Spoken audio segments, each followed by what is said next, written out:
Lorsque vient le moment de choisir des produits d'investissement, il faut choisir un spécialiste. Monsieur Jacques-Claude Doucet, conseiller en sécurité financière, planificateur financier auprès des services financiers Jacques-Claude Doucet et représentant d'épargne collective rattaché à MK Capital, peut vous donner de judicieux conseils afin que vous puissiez profiter des précieux avantages d'un produit d'investissement répondant à vos besoins. Monsieur Jacques-Claude Doucet encourage fortement à acheter localement pour soutenir notre économie. Contactez M. Jacques-Claude Doucet au 88 276 61 70. Une nouvelle qui a fait couler énormément d'encre aux États-Unis hier, c'est le fait que la NCAA a sévi contre l'Université de Penn State dû au silence que l'université a fait sur le dossier de Jerry Sandusky. Rappelons les faits, Jerry Sandusky a été reconnu coupable d'agression sexuelle au mois de juin sur des anciens joueurs de l'Université Penn State, ce qui fait en sorte qu'hier que la NCAA a été très sévère envers l'université. Ils ont suspendu ou ils ont retiré des victoires entre 1998 et 2011 à l'entraîneur Joe Paterno et à l'Université de Penn State. Également, l'Université de Penn State s'est vu suspendu de tous les bowls pendant 4 ans, en plus de 60 millions d'amendes. C'est une nouvelle, évidemment, aux États-Unis qui a fait couler beaucoup d'encre. Il y a beaucoup de réactions, même ici également, puisque Joe Paterno, c'était une légende. C'est encore une légende, selon moi. Il a été plus de 40 ans à la barre de l'Université de Penn State, a remporté 3 championnats nationaux. Et pour en parler, on parle avec Justin Etier, qu'on a entendu quelques fois à danradiosport.com pour parler de ce dossier. Bonjour Justin. Bonjour. Justin, c'est un dossier qui fait couler beaucoup d'encre aux États-Unis, le dossier de Joe Paterno. La première question que je veux te poser, qu'est-ce qu'on va retenir après ça de Joe Paterno?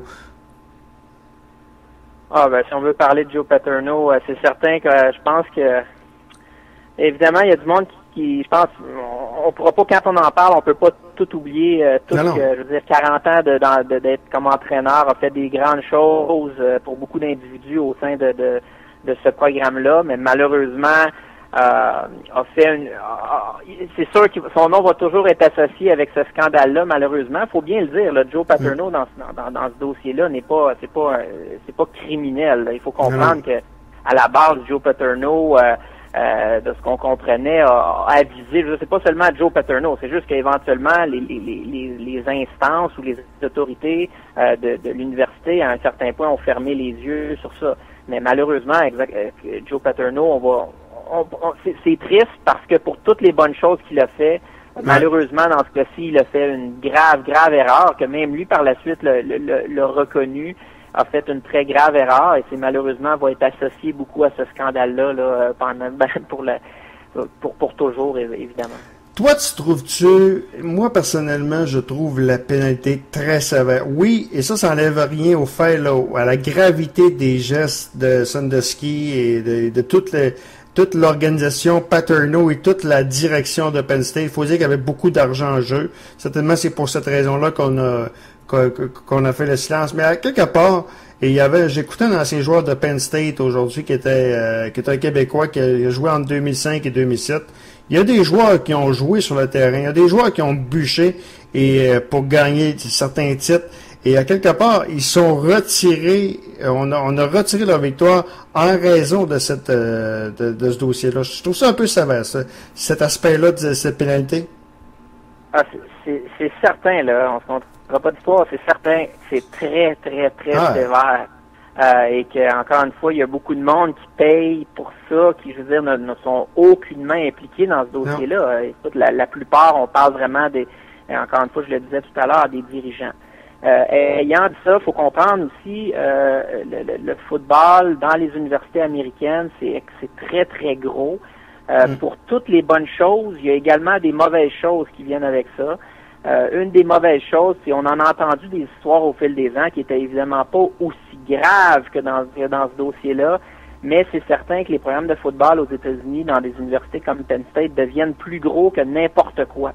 Et bien que je crois beaucoup à la solidarité des équipes, à un certain point, ça peut pas dépasser ce qui est accepté dans la société. Et ça, c'est un problème qu'on a. Là, dans ce cas-ci, c'est le football. Dans d'autres pays, ça serait pour d'autres sports. Mais c'est certain qu'aux États-Unis, dans les universités américaines, le football, c'est c'est un peu une religion. Mais il faut faire attention que le mauvais côté, c'est qu'une place, il y a un fanatisme derrière ça qui fait en sorte que les gens en sont tellement fiers qu'on vient à fermer les yeux. Et même, oui, on parle des dirigeants, mais on voit quand même que le campus, présentement, il est divisé parce qu'il y a beaucoup de monde, il y a beaucoup d'étudiants. Là, on parle pas de joueurs de football, il y a beaucoup d'étudiants qui ont défendu jusqu'à la dernière seconde Joe Paterno. Personnellement, je crois que c'est une chose d'avoir de la compassion pour le bonhomme si on a une discussion à la maison, de dire qu'on a de la compassion, puis c'est triste qu'une histoire comme ça se termine.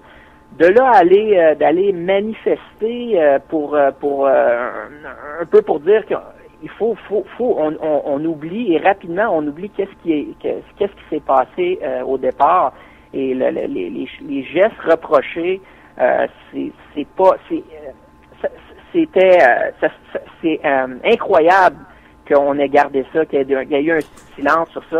Et c'est tout. La sanction, elle est très sévère, mais il faut comprendre qu'on s'attaque pas seulement à ce qui s'est passé, on s'attaque à toute la culture, du sport dans les universités américaines, mais surtout au football, où est-ce que le football devient plus gros que n'importe quoi. Et ça, on va envoyer un message que ça ne peut plus se produire, pas seulement nécessairement dans un scandale comme ça, mais même dans d'autres dossiers que les dirigeants ne peuvent pas fermer les yeux sur ça. Quand tu parles de gros, on va vous donner des chiffres, l'Université de Penn State a eu des revenus de 72 millions l'an passé et un profit de 50 millions, donc qui est fait juste par le programme de football, parce que je suis la NCAA au basketball, puis Penn State c'est très faible au niveau basket, au baseball je sais pas, et au hockey c'est inexistant.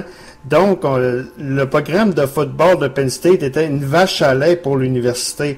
Or, tu sais, Justin, t'étais impliqué de près dans le recrutement, dans le commitment, ce qu'on appelle dans la NCAA. Ça va être très difficile pour l'université Penn State devant toutes ces sanctions-là. Déjà, il y en a 3 qui s'étaient commis, qui ont retiré leur commitment envers Penn State. Ça va être difficile pour Penn State au cours peut-être des 10 prochaines années, à s'en remettre. Ah, certainement une dizaine d'années. Moi, je crois quand même qu'à cause de la tradition derrière cette université-là, à cause certainement de la très, très grosse association d'anciens derrière cette université-là, moi, je pense qu'éventuellement, ils pourront s'en remettre, mais effectivement, il faut parler d'une dizaine d'années. Ce qu'il faut comprendre, c'est que là, avec les sanctions qui sont... Où est-ce que c'est le plus sévère? C'est le fait, justement, que ça soit sur 4 ans. Donc, on se fait retirer des bourses d'études. On ne peut pas participer à des baux pendant 4 ans. Donc, il faut le comprendre. Dans les 4 prochaines années, on n'est pas en reconstruction. On est en survie. Donc, les 4 prochaines années, même les 5 prochaines années, on fait un peu de la survie. Et ensuite, un coup qu'on aura sorti des sanctions, là, on va commencer à reconstruire. Donc, c'est pour ça qu'on doit parler probablement d'une dizaine d'années. Moi, je pense qu'ils peuvent s'en sortir. Mais encore une fois, c'est très, très sévère. Puis je comprends qu'il y en a qui trouvent ça trop sévère, mais moi, je crois que quand on veut s'assurer que quelque chose ne se reproduise plus, maintenant, on n'a plus vraiment le choix là, d'être extrêmement sévère pour envoyer un message clair. Et certainement là, que dans ce cas-ci, je veux dire, le message qui est envoyé, c'est non seulement à Penn State, c'est un message qui est envoyé à toutes les universités américaines de s'assurer de qu'est-ce qu'ils font dans leur boîte, de s'assurer qu'ils le font bien, puis de s'assurer qu'ils ne ferment pas les yeux sur, pas juste, encore une fois, des scandales comme celui-ci, un scandale sexuel, ça, c'est sûr que ça, c'est pour moi, c'est le pire des cas, mais de notre côté, il faut comprendre qu'il peut y avoir d'autres scandales, et il y en a eu dans le passé, que ce soit des scandales au niveau académique, des scandales de recrutement, il y a des choses qui ne se font pas, et encore une fois, les autorités ne peuvent pas fermer les yeux sur ça, et c'est le message, c'est ce message-là qu'on envoie à toutes les universités américaines. Question, Justin, que quelqu'un m'a fait réfléchir hier, puis c'est une maudite bonne question. Si Joe Paterno serait vivant, parce qu'aujourd'hui il est décédé, s'il serait vivant, est-ce que la NCAA aurait été aussi sévère? Est-ce qu'il aurait eu osé s'attaquer à la légende Paterno qui est vivant? Moi, je crois que oui. Je pense que là, dans ce cas-ci, la NCAA est extrêmement déterminée. Puis je crois aussi que encore une fois, je continue à penser que c'est très sévère, mais encore une fois, si on avait été peut-être moins sévère, rapidement, il y a beaucoup de gens qui auraient poussé ça sous le tapis, puis on aurait oublié vite. Moi, dans ce cas-ci, je pense qu'un dossier comme ça ne peut pas s'oublier. Faut s'assurer que ça ne se reproduise plus. Et moi, non, je pense pas que ça l'aurait arrêté. Ça leur a arrêté le NCAA de poser des gestes aussi sévères, même à l'endroit de Joe Paterno, je crois. OK. Dernière question. Quelle sorte de joueur de Penn State que ça va être au cours des 4 prochaines années? Ça va être des joueurs de Division 2? Ça va être... parce que le commitment, ça va être très difficile là, de bien recruter pendant ces 4 années-là. Là. Ça va être quoi? Ouais, c'est certain. Je pense que ça peut affecter certainement des joueurs de premier plan qui aspirent à une carrière professionnelle, des choses comme ça. Mais encore une fois, je pense que des joueurs qui vont qui aspirent à évidemment là, à obtenir un diplôme, à passer 4-5 années dans un programme où est-ce qu'ils vont être en mesure je veux dire qu'ils vont pouvoir étudier dans le domaine dans lequel ils veulent étudier, d'avoir je veux dire, ça, je pense qu'il y a quand même des joueurs qui vont être tentés d'aller là. Il faut le dire, la communauté à Penn State, c'est une communauté qui appuie son équipe grandement. Et même dans ces cas-là, je pense pas, le monde, il fuit.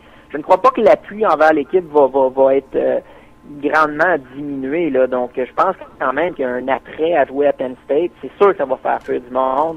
C'est sûr que la qualité va en souffrir, mais je pense quand même qu'il y a des joueurs, ils vont être en mesure de recruter un certain nombre de joueurs qui vont faire en sorte qu'ils vont être en mesure de jouer du football, mais ça va être du football, ça va être certainement difficile. Moi, je pense que Penn State va s'en remettre mieux que par exemple SMU au milieu des années 80.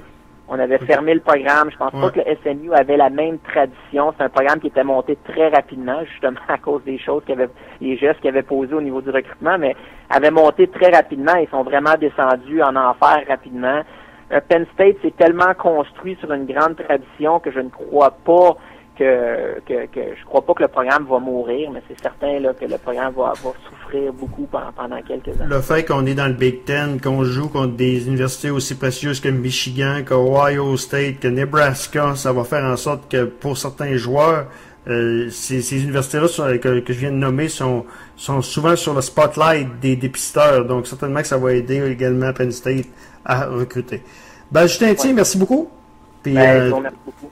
Puis on s'en reparle quelque part durant la saison dans la NFL quand il y a de quoi de gros qui va arriver. Parfait, merci. Bonne journée. Voilà, donc Justin Thier, un de nos collaborateurs dans radiosport.com.